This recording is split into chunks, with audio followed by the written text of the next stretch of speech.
Look at the picture. See the skull. Visible Frankenstein controls. The Brain Thoughts broadcasting radio. The Frankenstein earphone radio. The latest new skull reforming to contain all Frankenstein controls. All right, boys and ghouls. Mostly ghouls, though. In fact, exclusively the ghouls. Ghouls of both the Tokyo and Little Green varieties. It's time for another episode of Frankenstein Control. Oh boy. I want to begin tonight by addressing a joke I made, I think now more than a year ago, about the conservative pundit Charles Krauthammer. Mm-hmm. That was the Rolling with Vitriol, the Charles Krauthammer story, the Lifetime movie. I think I remember that. Anyhow, Mr. Krauthammer recently revealed that he is suffering from terminal cancer. And in light of that, I wish to amend the jokes I made at his expense by adding that he is and has always seemed like one of the more reasonable voices on the other side of the aisle. And history will show that he was one of the admirable few who retained his dedication to reason in light of certain developments this country over the last 2 years. He declined to become a right-wing propaganda machine to the extent that, he criticized Trump and all that, and wasn't just asshole. And out of, respect to his career and his situation, I wish to apologize for the remarks that I made. Because cancer is terrifying and awful, and absolutely nobody deserves that shit. That's true. So, moving on. Pressing stuff over, on to the fun and games. Especially the games, because E3 was this week, as I'm sure you know. Yep. And it snaked its insidious way into nearly all other news stories this week, much like a beloved asexual red demon. For example, President Trump met with North Korean leader Kim Jong-un this week in a very rare gesture of peace and cooperation from that rogue nation. Mm-hmm. The autocrat and the apprentice autocrat... You get it? Met twice, once in a closed session with just the two of them, and once again with close aides and confidants. Following the summit, President Trump announced that he and President Kim are very excited about Halo Infinite. Incidentally, unsubstantiated rumors abounded earlier this week that President Trump's escalating trade wars with our closest Western allies began when Canadian Prime Minister Justin Trudeau kept somehow joining and winning every single PUBG match that Trump tried to play, all the while loudly and repeatedly mentioning that he had just picked up the game for the first time and wasn't trying very hard. Not even serious, you guys. I just picked this up. I'm sorry. This is really fun. I'm having a great time. When the White House was asked for comment, Press Secretary Sarah Huckabee Sanders replied that the president actually prefers Fortnite. All right, there's just so much more news, both gaming and otherwise, to get to that I want to turn it over to you guys at this point, or I guess just the two of us. Mm-hmm. And officially start this year's E3 episode. This has been B-Rye moderating, and I'm still waiting for my check from the indie studio who did the SCP game for contributing my likeness to their render of SCP-96. With me, as always, is my faithful compatriot Ada. Hi, I'm Ada. I'm an SPC, but not like the Foundation kind. I'm just an abbreviation for the word scoop. No, I had been meaning to ask you about that. It does describe you very well, Scoop. It just, you think Scoop, you think Ada. We'll always holding sugar and powdered or liquid things to dump into other things. It's actually quite useful to have you around, especially when cooking. Not when not cooking, though, because you get shit all over the floor. Yeah, I just spill everywhere. Anyhow, it's a sticky mess. Sticky, STICKIETN. Anyhow, have you seen Taylor at all?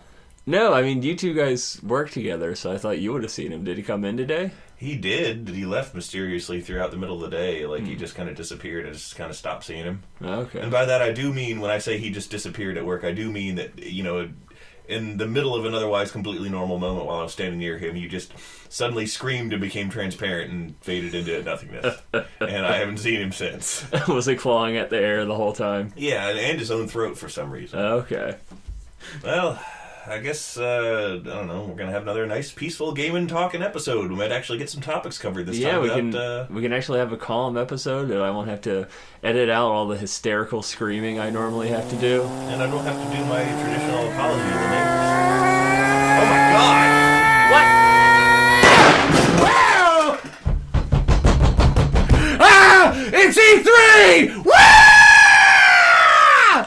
so much for that.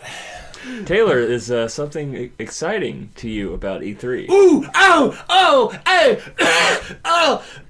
I'm losing a lot of blood. Please. You have a muffler in your kidney. You know what? That is the E3. It was some swag I got at the show. I've been there, man. I've seen it all. I was in California, New York, Minnesota. You know, the place where it's at. Cambodia. You were in Newfornia. And I've seen it all. What a wonderful time. Oh, I shook hands with Todd Howard. I shook dicks with Reggie Fils-Aimé. It was a good That's time. quite a feat. I hear he's hung like Milton Berle. Yeah. Quit making fun of my knowledge of comedians and penises. You don't even know that joke. There ain't no time for inside jokes. We've got video games to talk about, people! Which video game? All of them. The all video games. So we're talking about everything again? Yes. Well, I'm the only one that played it, and I'm not really good at explaining things. It's the expansion pack to everything, where they created the entire universe and therefore the entire history of man, which ultimately culminated in this E3. Okay. Look, man. Look me in the eyes, Beer Eye. I don't want to. Look me in the eyes. Oh, God. Look into my busted motorcycle crashed eye. One of your eyes is going like to the side, by the way. That happened because the screens they had there were so wide. I had to make my eye go 2 separate directions so I could see everything. You had to give yourself chameleon eyes. Just so I could see the sheer amount of good shit coming out. Oh, Smash Brothers, Fallout, Kingdom Hearts, other things I guess. Let's talk about Smash Brothers first, because I didn't hear about that. Smash Brothers, they're cracking a hot fight open with the boys, I tell you what. That's a stone, Luigi. You didn't make that. It's a football!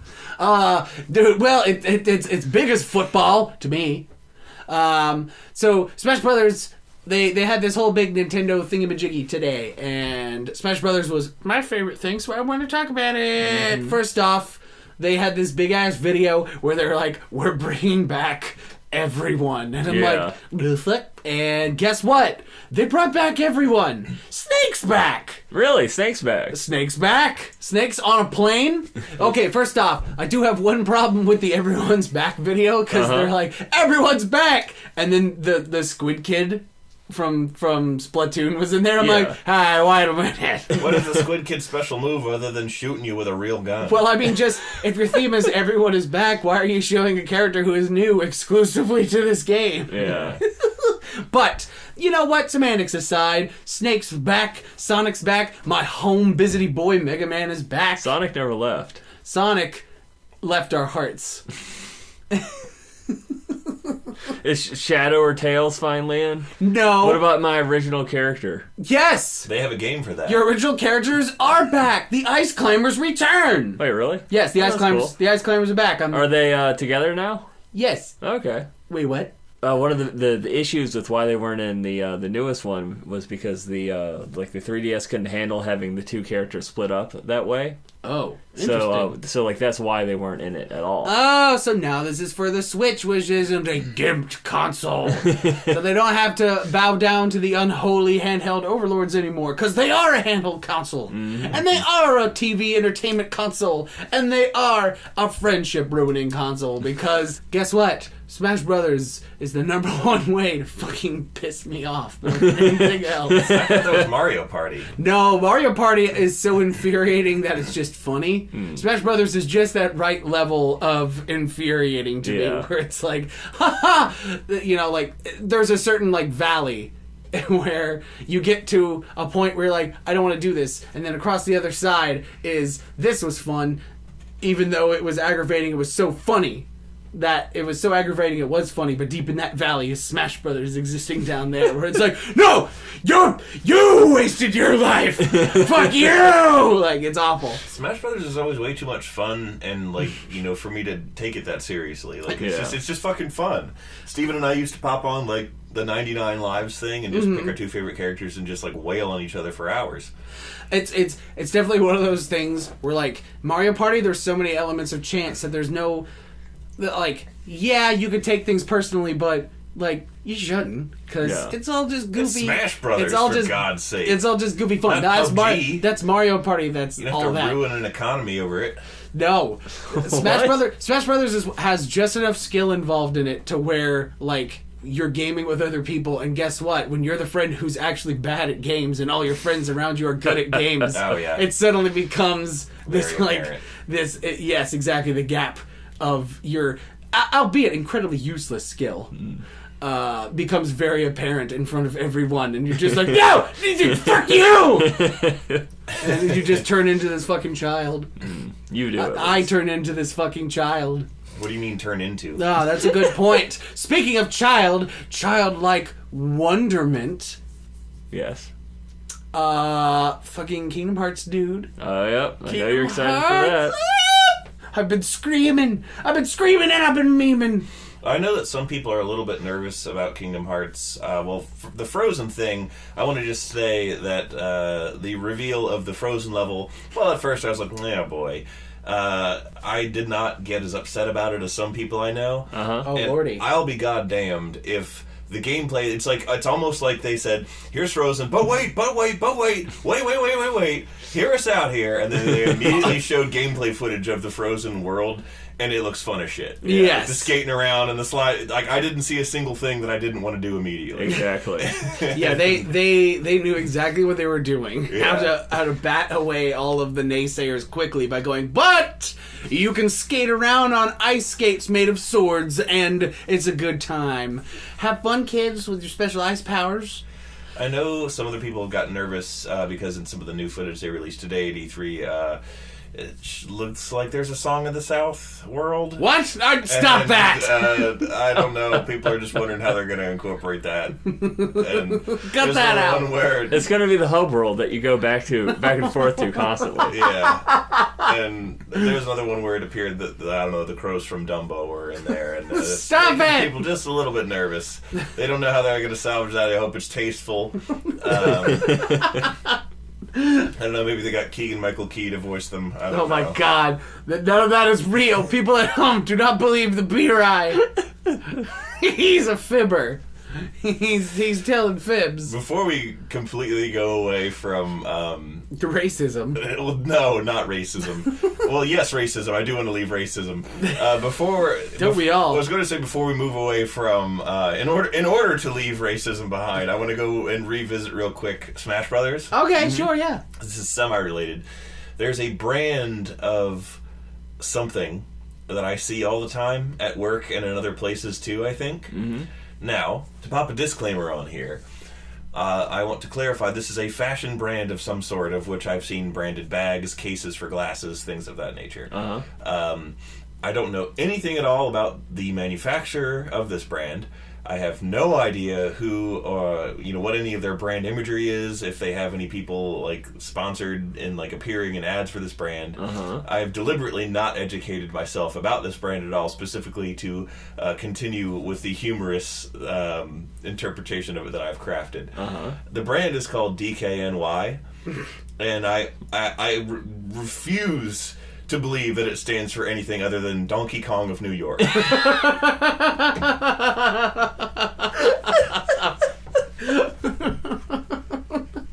And I'll see like a Loudoun County fine lady of obvious means with a bag. I'm like, oh yes, a fine choice, Donkey Kong of New York.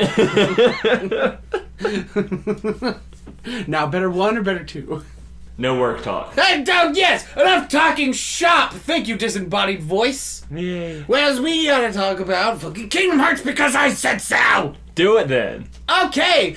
Kingdom Hearts is a game made in 2001, released by Square Enix at the time of... Did you know? Oh my god. That's just a theory. A game theory. yeah. Conspiracy theories about fucking Kingdom Hearts of all things. Well, conspiracy... Kingdom Hearts is a breeding ground for conspiracy theories, and that's what makes it so great! Did you know that Kingdom Hearts 2 was created solely to give deviant artists a thing to draw?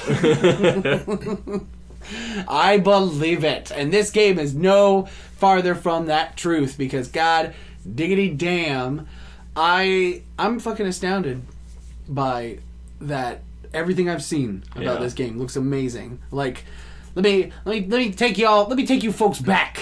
Let me take you back to an ancient time when dinosaurs roamed the earth, where Kingdom Hearts 1 comes out, and it has this extravagant CG cutscene at the beginning of the game before it cuts into the actual gameplay stuff. And, like, I remember watching that shit and just, like, shaking my head, being like, God damn, this looks so good. And then at the end of the game, there's another high-quality CG cutscene. And, like, as I'm bidding adieu to the game that I've loved playing so much, I see this cutscene, and I'm just like, shit, dog.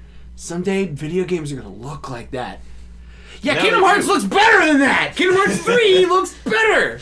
It looks better than those cutscenes, and it's fucking hilarious. And I'm just gonna say, I can't fucking get over how amazing the Frozen and especially the Tangled characters look in this game. Yeah. They look incredible. They look better than in their actual movies.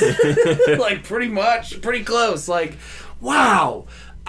They really upped their game. Just, fuck, man. I'm in awe. Like, oh. Also, there's the Pirates of the Caribbean world. Still? Yes! Yeah, they brought it back, but it looks like they try to do better on it. Yes, and you know what? The first thing I thought when I saw all the characters lined up and looking, you know, pretty good with today's standards, I think I just think to myself, this is gonna look awful in like 2 years. But I will say kudos to them for finding a guy who sounds like Johnny Depp to voice Jack Sparrow instead of a guy who sounds like a guy imitating Johnny Depp doing Jack Sparrow. Why didn't they actually get Johnny Depp? I'm sure he needs Maybe it is Johnny Depp. I didn't go on IMDb. Well, he's probably going for cheap now because he needs money for the divorce. Because he's like in all those weird movies now because he's sort of going through a Nicolas Cage phase where he can't say no to a project.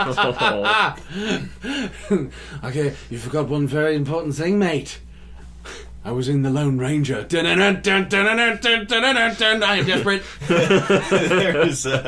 You told me that they all now have pirate outfits instead of just appearing in their normal garb. Well, obviously Johnny Depp has a pirate outfit. No, but the boys, Donald, Goofy, and Saurus, all three of them, they got pirate outfits now, which they didn't in Kingdom Hearts 2. They just showed up, their colorful asses just showed up in Port Royal, and everyone's like, oh, I must be drunk again. Look how fucking day-glow you are. I'm sorry, I'm not Johnny Depp on the Beatles. Actual quote from the game. And, yeah, nobody says, like, holy shit, anthropomorphic animals, I guess?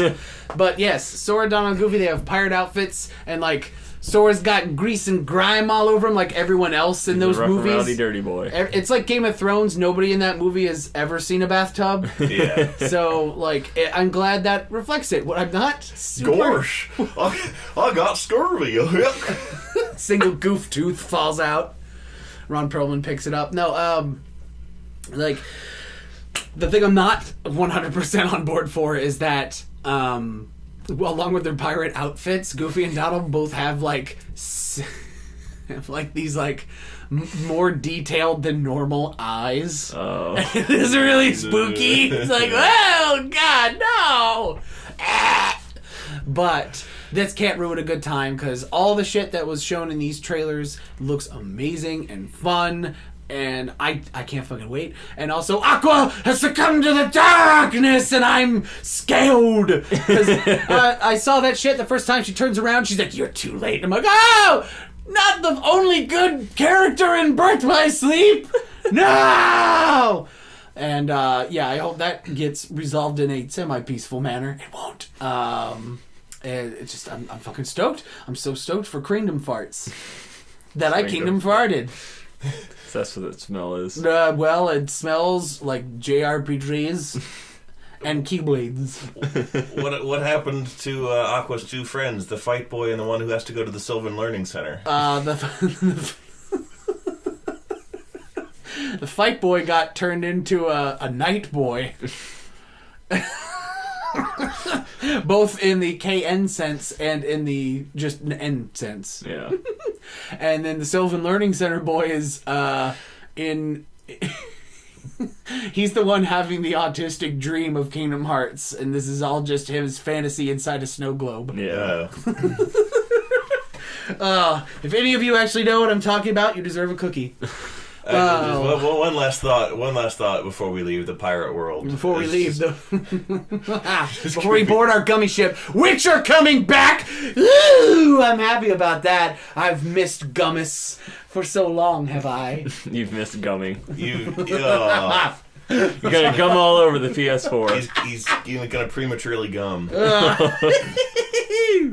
What are we gonna say, B-Ryan? He game himself. I don't remember. Oh, I was just gonna make a joke about I don't know, a tense battle scene or a quiet moment or something, and pirate dress Goofy just says, "Oh look, don't get shot or you'll die of sepsis." Oh, they have pirate ship battles. Oh, please God, yes. Yeah, they have pirate ship, like the pirate ship battle that they showed looked fucking awesome. Like, it's probably only gonna last like a couple minutes, but it's fucking sweet. And you're in control of very little. Probably. I mean, you're aiming crosshairs to fire cannonballs, like a whole ship's side worth of cannons at the same time, broadsiding another ship, and you can fire the anchor at the ship. Plows into it and sort of like skateboards down the fucking chain. It's awesome. This game is going to be insane. Like, everything I've seen of it, I just keep asking myself, how the fuck did this get made?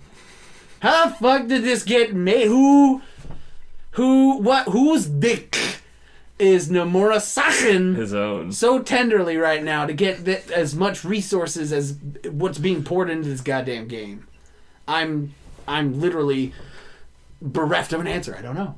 Speaking of childlike wonderment and skateboarding on things and it being awesome, I am extremely, extremely excited for the Spyro the Dragon remaster. Oh, yeah. It looks so good. Yeah, you were I showing want to get that too. Oh, God. That was a game series that I always kind of wanted to play when I was a kid, but I could only like afford to have one console, and I got the Nintendo ones because they always had a lot of stuff I wanted. Yeah. But like Spyro was one I always saw from afar that was like, if only I could. The Spyro games are what I grew up with because I was the exact opposite. I did not have a Nintendo. Yeah. In fact, I did not get to play Nintendo things officially until I started like living with Lissa. Yes, the Spyro games are solidly my favorite games of all time.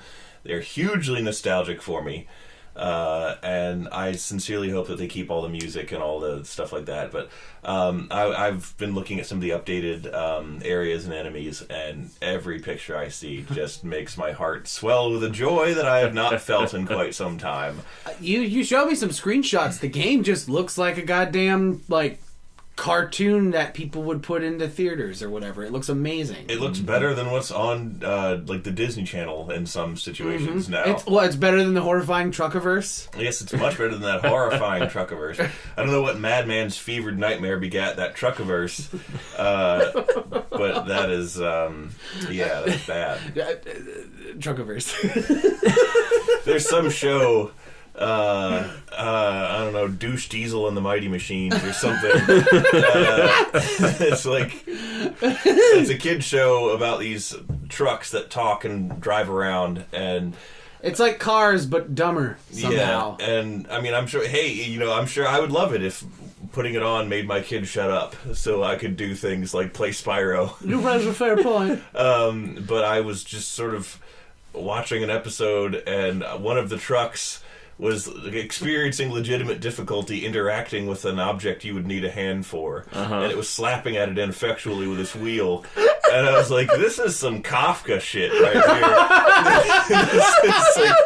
It's some existential dread. And like, this is either a really stupid joke or a horrifying and poignant commentary. Yeah. And there is no overlap between those two emotions. The only time I got to play Spyro, going back a subject. Yes, I want to go back. We're leaving the Truckiverse planet on the gummy ship. We're going back to Spyro Land.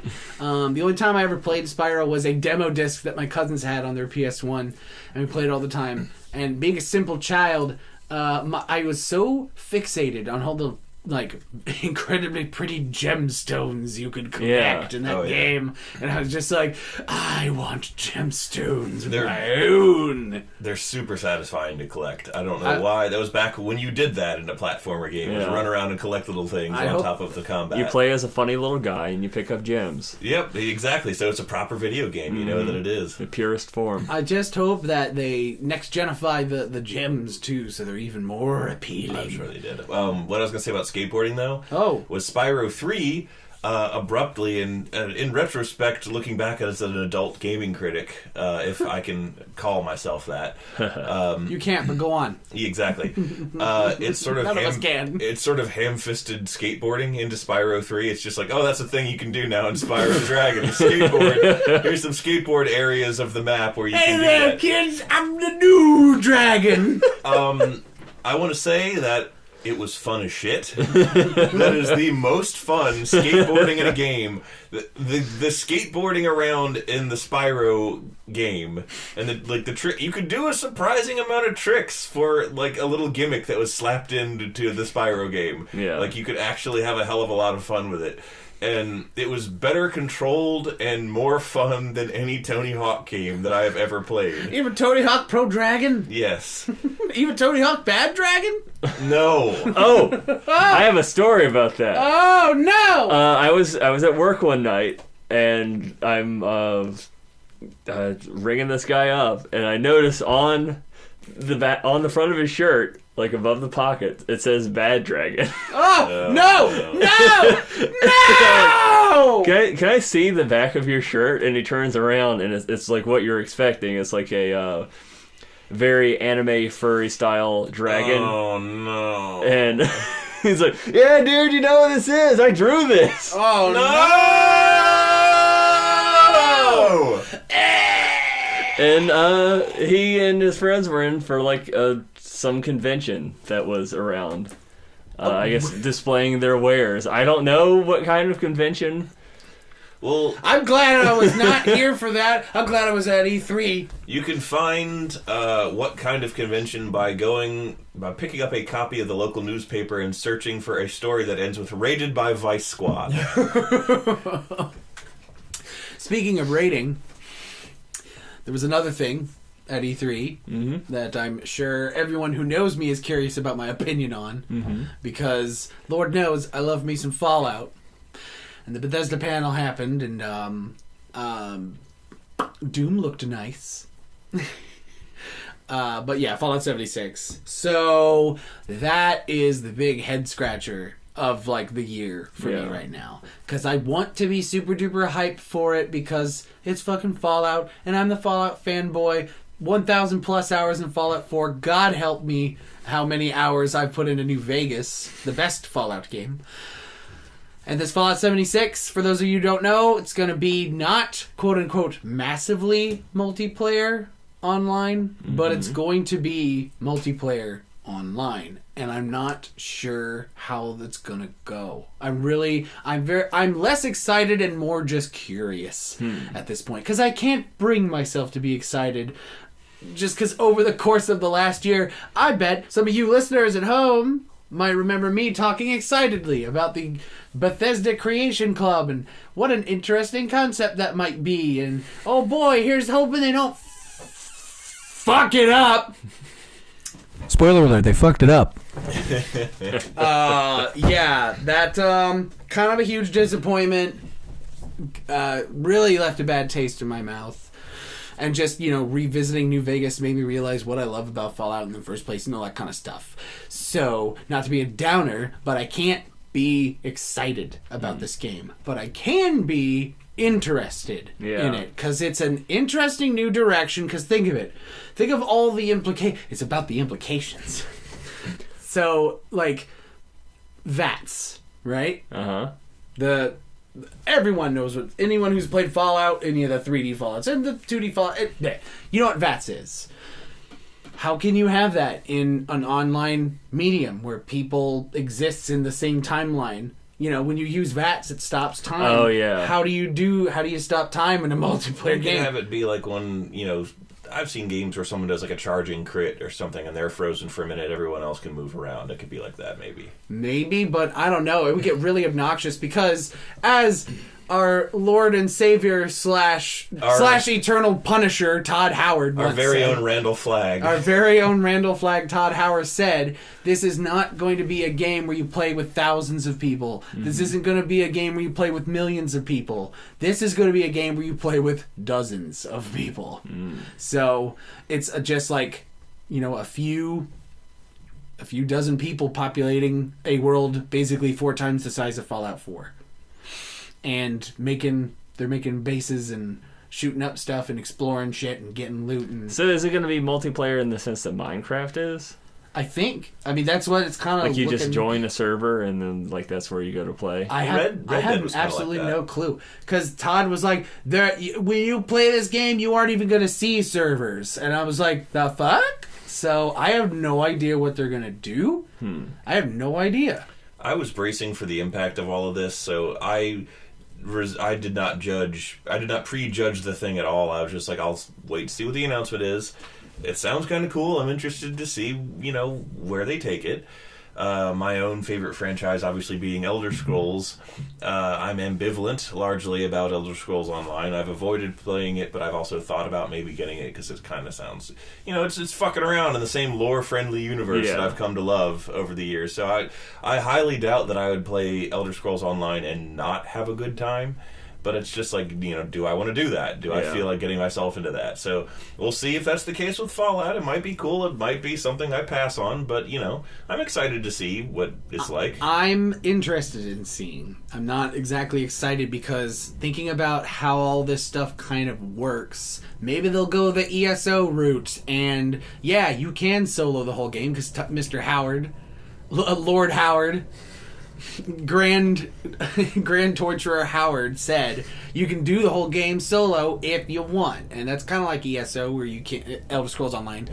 You can solo the game if you want to, but I'm pretty sure most of the experiences are designed to have fun with friends. So, here's the thing: in single player Fallout, the reason why I fell in love with the games, especially New Vegas, and to a lesser extent 3 and 4, was.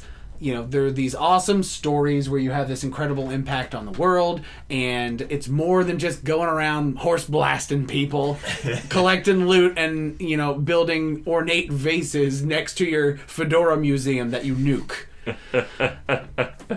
However, the gameplay loop created by Fallout 4, I found myself in multiple instances. I remember this feeling very clearly. Playing Fallout 4, I remember saying to myself on more than one occasion, this gameplay loop would be a lot better if I had someone to play it with.